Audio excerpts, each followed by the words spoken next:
Like, you know, if you're a conservative and you're watching Fox News, and it's like, oh yeah, but you're not helping the cause in a way, because the other side. So if you're a conservative and the liberals, they're not watching Fox News. They're watching MSNBC and they're watching CNN, and that's fine. But we're not. They're not. Their side isn't reaching our side. Our side isn't reaching their side. So, and that's what I'm saying is we've got, you know, the Humane Society and PETA, which are two, you know, most vocal critics.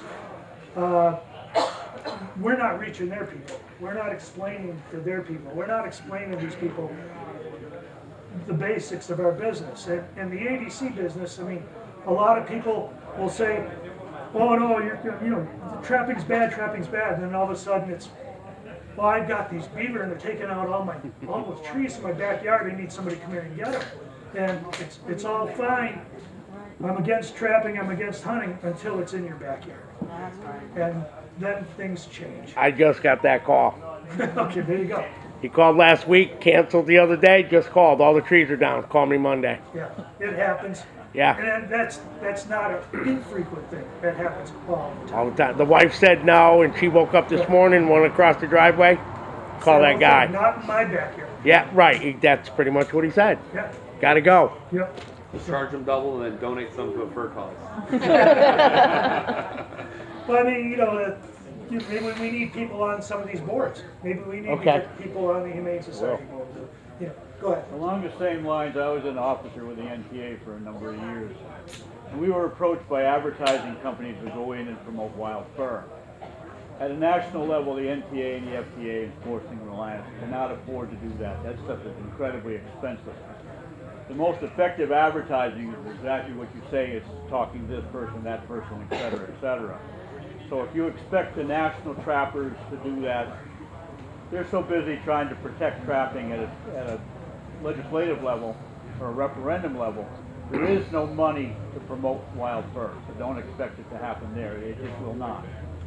One of the reasons is because the NTA has less than 10,000 members. It may be quite close to 10,000 members, but they're pretty small potatoes and their budget is pretty small. It's not going to happen at a national trapping level. It has to happen either at a state level. But there are other ways to get around it. And, you know, I was just asked a little bit, you know, whatever it was, 40 minutes ago, if this could be taped for YouTube. And I said, fine. So that's the thing. We have other venues. You know, we have YouTube, but put videos on of your trap. I've got a friend that was a director at Napa with me. His name's Jim Gibb, and he puts out trapping videos. I mean, and there's quite a few people in Canada mostly putting out trapping videos. That. We have a YouTube page, okay, but you'd be surprised how many people watch these videos. I had 2 million people watch my videos. There you go. So that's reaching people. I mean, that's what we're doing here. We're trying to reach more people and educate them, inform them what's really going on. So that's what we need. You know, everybody here is capable of putting things on Facebook, putting things on YouTube. You're exactly right. It can be grassroots. We don't have to hire a national advertising company. We can do it. We are grassroots. That's in the nature of being trappers. We are a grassroots organization in itself. You know, so I mean, let's do it. You know, let's get out there. There's a number of programs out there. Sportsmen's Alliance is trying to get into the high schools. I tried to get into the high schools with the fur takers, and we reach 2 million people, but we only reach 2 states. Don't forget the 335 million people. We have probably 150, 165,000 trappers in the whole United States, not counting Don. Trappers. So, as wildlife management trappers, we're pretty small potato. But you're right about the kids. But unfortunately, all the trapper education programs, usually it's only 1 in 10 that go through it, actually ends up trapping. The rest of them will probably vote on our side, so there's definitely some pluses in there. But it's not going to happen with the state association. It's going to have to happen with an awful lot of people, including every single damn one of them. Well, it's going to take state fish and wildlife, you know, departments. I mean, to go out there and say, talk about how trapping, hunting are management tools. People don't know about the Pittman-Robertson Act. I mean, you know, all this wildlife, you know, is supported through ammunition sales and gun sales, and I mean, and it's not just for hunting. I mean, it's you know, wood duck boxes. It's you know, it's marshlands. It's buying properties and linking corridors, and all this is done through. You're exactly right. And some states follow that. They manage the wildlife. In some states, they don't do that. And the only way they're going to do that is if we speak up and say, yes, we're the 2%. By God, we want to manage the wildlife, and we want to help you. Right. I mean, There's a big ball of wax, and there unfortunately, should be a bunch of people out there thanking the 2% of the trappers that are helping manage wildlife. But they don't know. You're exactly right. Can I say something? Sure. This is my first year here.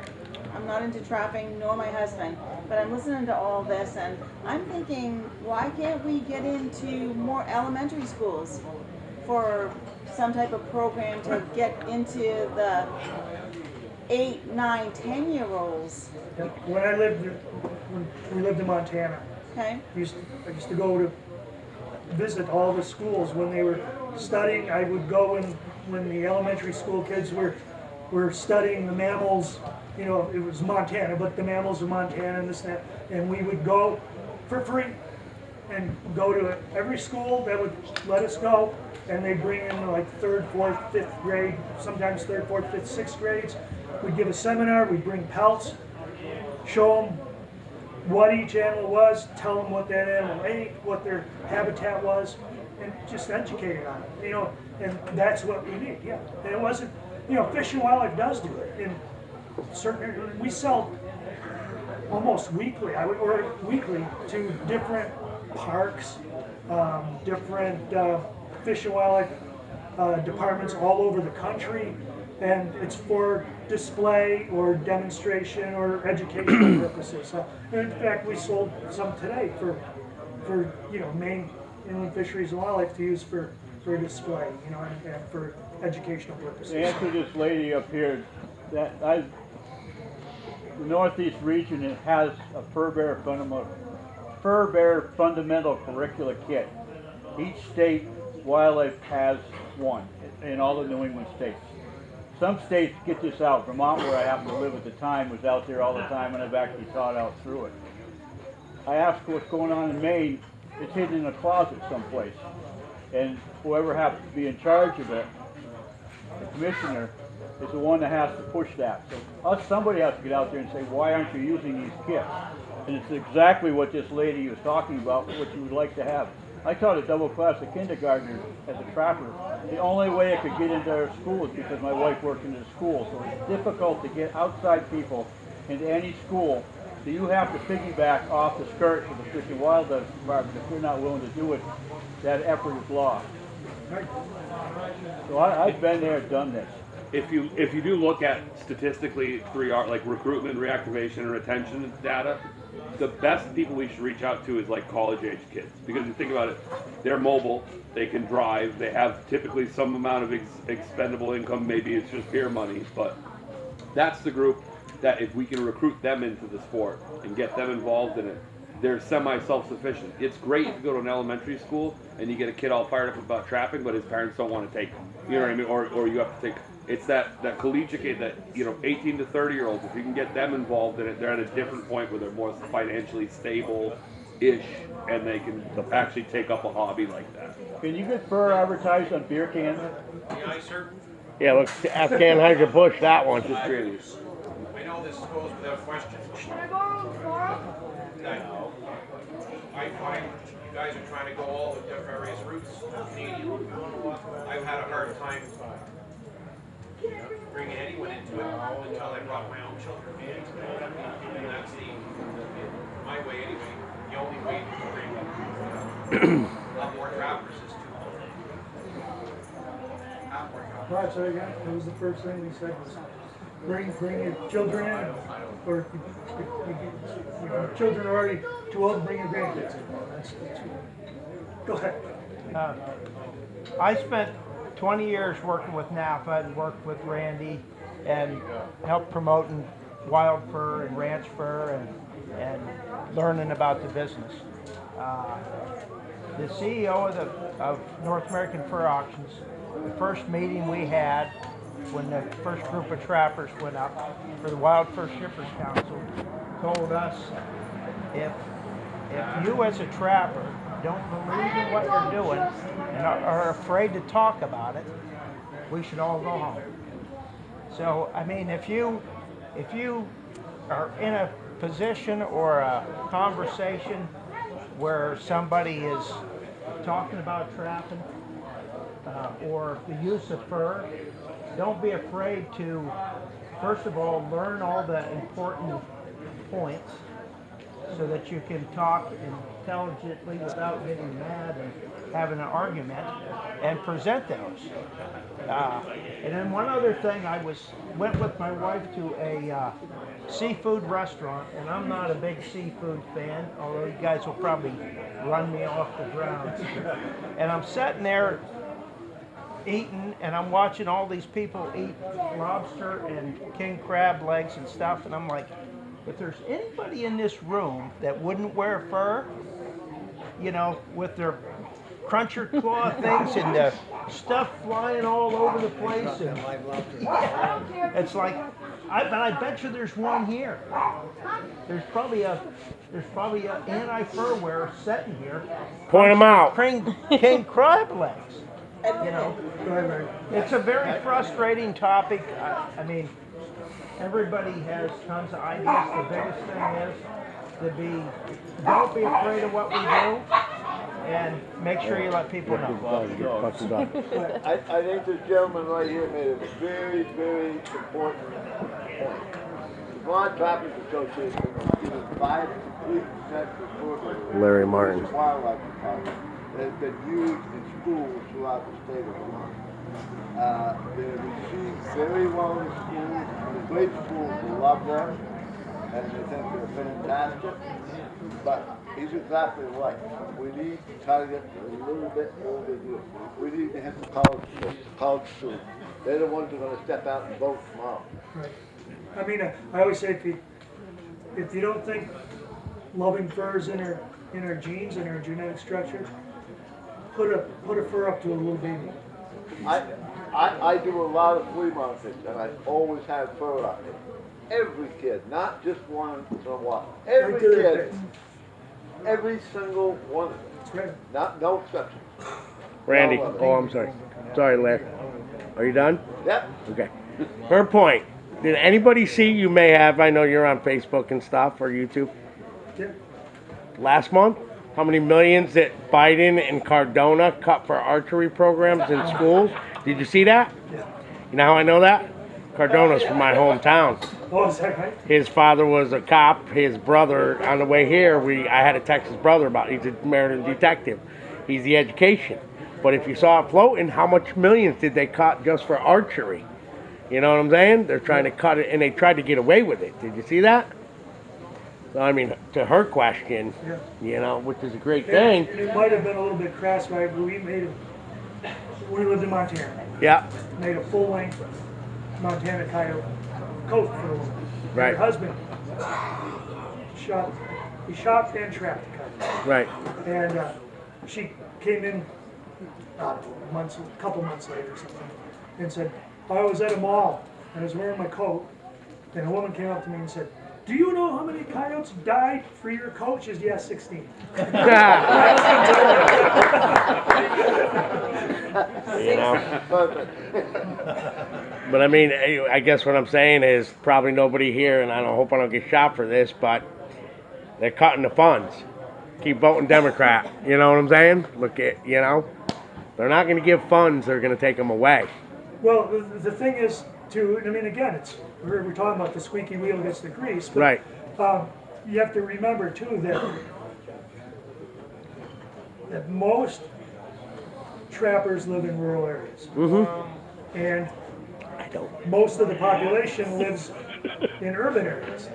You know, you just look at the state of Maine. I mean, you know, I don't know what the exact figure would be, but it's almost 2/3 of the population live within 30 miles of Portland for the whole state of Maine. Right. You know, so, I mean, So, you know, the state of Maine is subject to what Bangor South Right. wants to do, right? So, Yeah. and it's the same way. I mean, 2% is what the trappers are, but the 2% on the other hand is telling us what we can eat. What we can do, right? and where.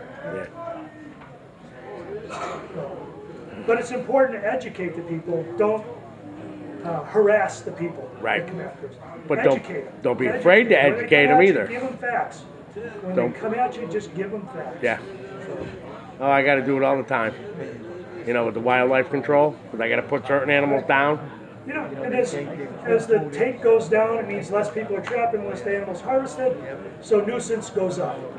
And more people are going to be affected. You know, when the coyote takes their chihuahua out of their backyard, and the fisher kills their cat, and the skunk gets into their chicken house, you know, all this, when this happens, then people start understanding what management is about, and you know, and the beaver takes down the trees. They have to understand the tool. that Well, I've you're- educated many. Like this guy that called. Tree across the driveway, they got to go. You know, so. All right. Did you go? Did you go over beaver castor, or you don't know? I missed it. I was over there. No, I didn't go over beaver. Okay. I said just that you could still sell it, but I mean, beaver castor, tough one. You know, went from over 100 down to it Why? basically halved. Why? Any reason why? Yes, the main reason why, and this is what I was told by the fur harvesters, okay, was that a lot of the castor, everybody heard perfume, which it does, it goes for perfume. It also gets used for artificial vanilla extract, and in some countries they use it, they make tea out of it. So what happened my was money. some of these buyers said that they wanted it food certified. We can't do it. Can't certify it as food safe. And that's the reason why the market dropped. Is Because that we billion or lost the million? food market. Why all of Isn't a it sudden FDA? after all these years, they come up with this food group? Uh, Is that the You know, why do people want GMO labels on things? I mean, it's just the times, right? FDA generally recommends Million. it's safe. You know, why do you have to say free range chickens now? I mean, it's all, you know, it's just one of those things. Where they said we need it, we either need it certified in some way, or we need a USDA, you know, Approval. saying that it's food safe. Well, you know, to be honest with you, when some guy's got something dry and he sprays some kind of insecticide on it, you don't know. When I'm buying castor, I don't know what, you know, if a guy sprayed it with something, you don't. They can't use it in vanilla ice cream. That leaves you out. Don't say it. Don't say it. You're being recorded. You're on YouTube. Going to be on YouTube. Anybody else? You're keeping them supplied. So, well, thank you for listening, and I'll just say the same thing I say in my videos. Don't let 2% of the people dictate what you can eat or drink, or dictate or legislate what you can eat or drink. Randy Richards, Glacier Wear.